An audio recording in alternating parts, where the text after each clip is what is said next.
really loving you, or am I just saying that?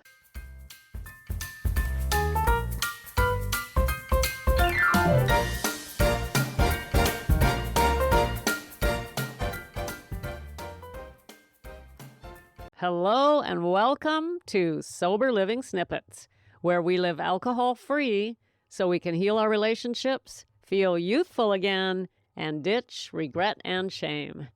Gals, I love you. So what does that mean when I say that? Why do I say it? What do I feel when I say it? How are you supposed to take it? And what is it? Like, what the hell? Is it just a bunch of nonsense? Is it just BS? Does it sound good? Oh, Becca, if you want them to like your show, you better tell them you love them. Is that what it is? Is that it? Or what is it? Well, what? Okay, let's calm down and look at this. Yesterday, I mentioned to you how difficult it was for me to learn self-love, due in large part to my past, my 13-year career as a prostitute. How I had seen so many married men come through my bedroom and out the other door and back to their wives, and how that had made me feel very cynical about love. But the fact of the matter is, I felt cynical about loving anybody, not just husband and wife. The world in general, I figured, was a bunch of bull. Now, how can I make such a drastic change? And why would I include love every single time I talk to you? Why does it matter? And am I just saying it to make it sound good? Well, here's the fact. I wouldn't be able to say it if it was just to make it sound good. For starters, I wouldn't even be doing this. I just couldn't do it. Here's why I include it. I learned some really cool stuff about humans, and I took on some pretty profound beliefs that changed everything for me in terms of my relationship with all humans on earth. And what I learned was that we are all connected. We all come from the same source. Some of us call it creator, some call it God, some call it source, some call it infinite spirit, higher power, and infinite intelligence. It doesn't really matter what you call it. And I don't want to go into a conversation about religion or God in terms of any religion. I just want to talk about the fact that it's hard to argue that we're not all connected. That's been proven by science. So it's not a religious conversation. We are all connected energetically. And at the core level, we're all the same energetically.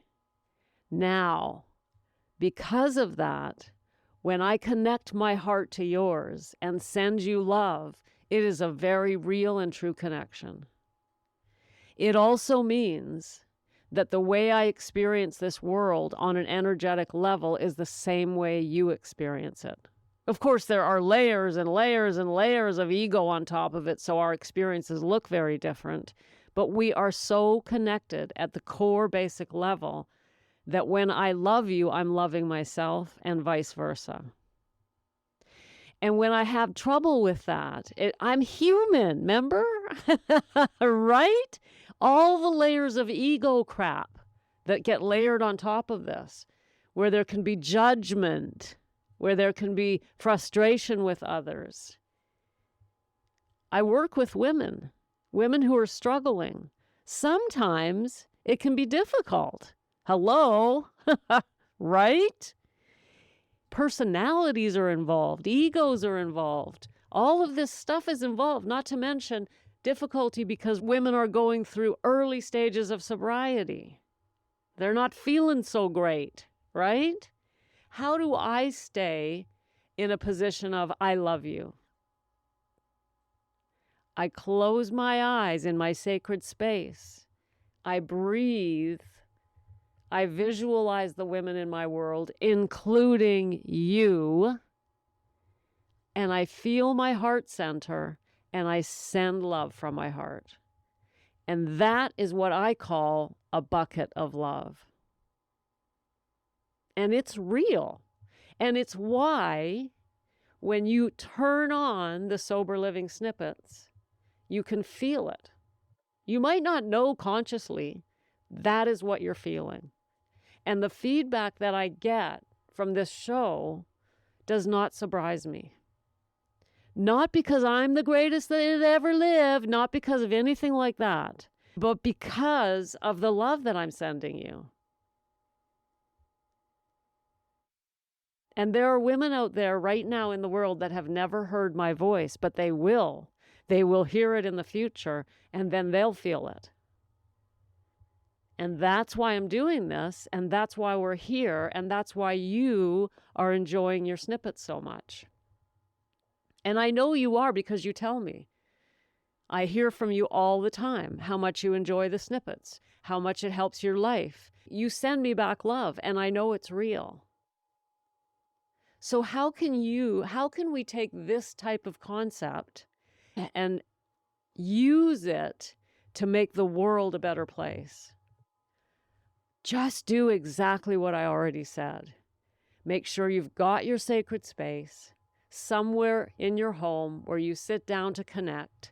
Look after yourself there. Remember, we've talked about this. You do your journaling, your meditation, your yoga, your prayer, your Bible, whatever it is that you do there, you include in it a heart connection to every other human on earth. And you are spreading peace on earth.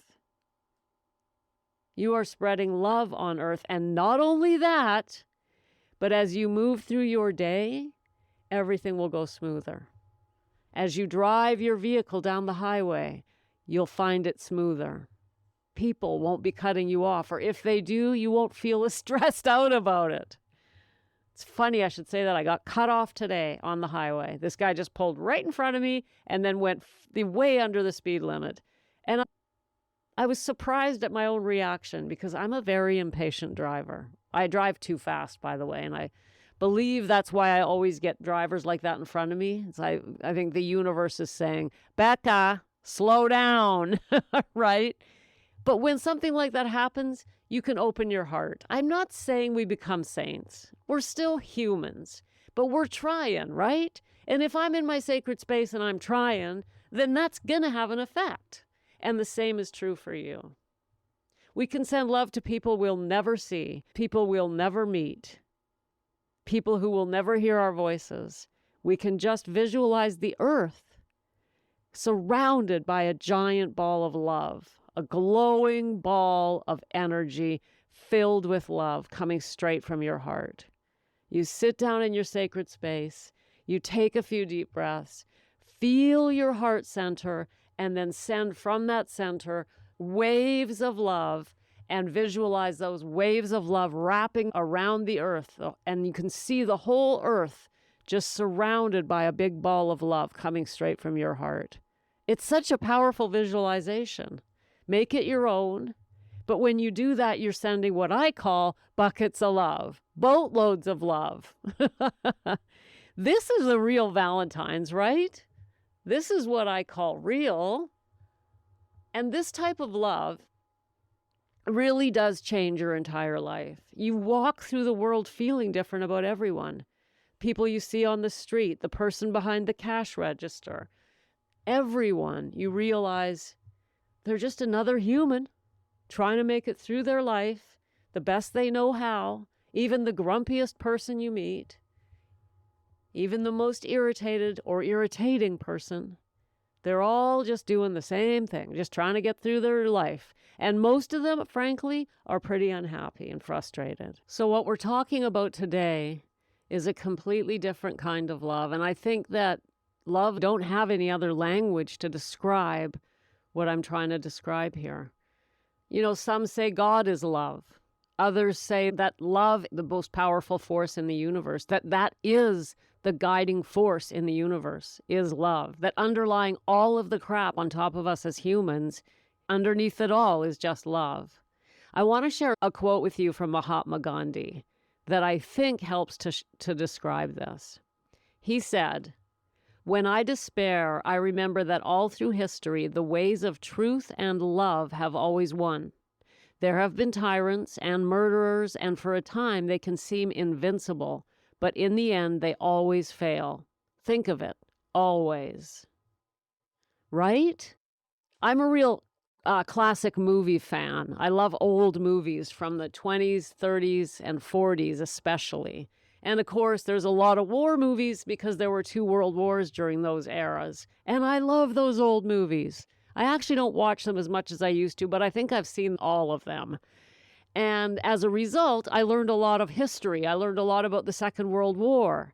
And we can't help thinking about, at one point, it seemed like, how are you going to fight a machine like Nazi Germany? How would you fight a machine like that? You think about the destruction, and in the end, they lost. Because love and goodness and righteousness and freedom for humans always wins. Think of it. Always. That's what Gandhi said. So we're getting pretty highfalutin here. But really, in terms of you and I and our sobriety, I really do encourage you to try and practice visualizing sending love around the world, because your own life will be easier and smoother. You'll be less frustrated with every human being you see. There'll be less frustration as you move through your own life. And the less frustrated we are, the less we need to drink, right? When we feel like, oh, well, the guy's a jerk, but he's just doing the best he can, whoever it is, the person that cuts you off or whatever. We can send them love, have a little chuckle, and get on with our day and start taking things a lot lighter. So, gals, today I encourage you to bring as much love as you can into your sacred space, your daily self-care routine, and I'll be back tomorrow with more on love. Remember, I'm sending you Sober Living Love Letters. Grab the link in the show notes and send me over your email so I can send you back some Sober Living Love Letters. See you tomorrow. Thanks for popping in. Be sure to come back tomorrow so we can keep your head on straight. Sending you buckets of love.